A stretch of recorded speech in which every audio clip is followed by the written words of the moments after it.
Біблія, книга Буття, розділ 3. Змій був хитрейший за усіх звіров польних, яких створив Господь Бог. І сказав Змій жінчині: «Ці справді сказав Бог, не їжте ні з якого дерева у раї». І сказала жінчина Змію: «Плоди з дерева ми можемо їсти. Тільки плодов з дерева, якое посеред раю, сказав Бог, не їжте и не чапайте их, каб вам не померти». И сказал Змей жінчині: не помрете, але ведае Бог, что в день, коли вы скаштуете их, адамкнутся очи ваши, и вы будете, як боги, якія ведаюць добро и зло. И убачила жінчина, что древо доброе для ежи, и что яно приемное вачам и понадное, бо дае веду, и взяла плодов з яго и ела, и дала так само мужу своему, и он ел. И адамкнуліся вочы ў іх абаіх, и уведалі яны, что голыя, и сшили смакоўныя лісціны, и зрабілі сабе апаяскі. И пачулі голас Господа Бога, які хадзіў па раі ў час дзённай прахалоды, и схаваўся Адам и жонка ягоная ад аблічча Господа Бога паміж дрэвамі раю. И покликал Господь Бог Адама и сказал ему: «Где ты?» И он сказал: «Голос твой я почув у рае и сполохался, бо я голый, и сховался».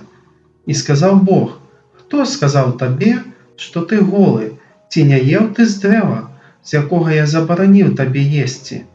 Адам сказал: «Жонка, якую ты дал мне, яна дала мне з древа, и я ел». И сказал Господь Бог жонцы: «Что гэта ты зрабіла?» Жонка сказала: «Змей змусціў мяне, и я ела».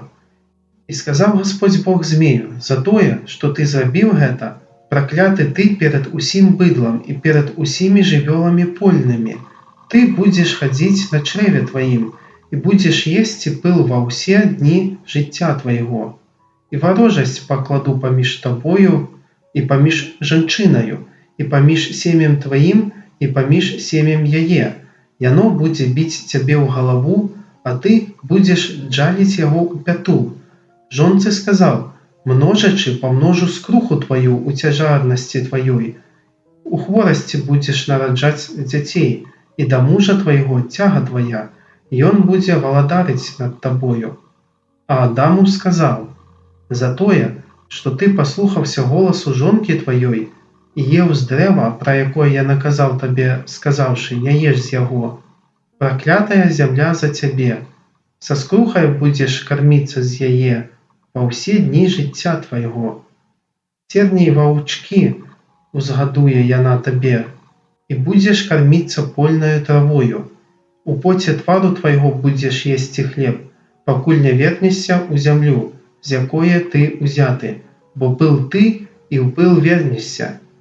И назвал Адам імя жонцы сваёй Ева, бо яна стала маці ўсіх, хто жыве.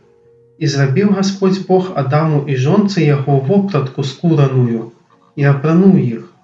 И сказал Господь Бог: «Вось, Адам зрабіўся як адзін з нас, ведаючы добро и зло, и цяпер як бы не працягнуў руку сваю, и не ўзяў таксама ад дрэва жыцця, и не пакаштаваў, и не пачаў жыць вечна. И выслаў яго Господь Бог з саду Эдемскага, каб урабляў зямлю, з якой ён узяты. И выгнаў Адама, и паставіў на ўсходзе каля саду Эдемскага херувіма и палымяны меч, які сам паварочваўся, каб ахоўваць дарогу да дрэва жыцця.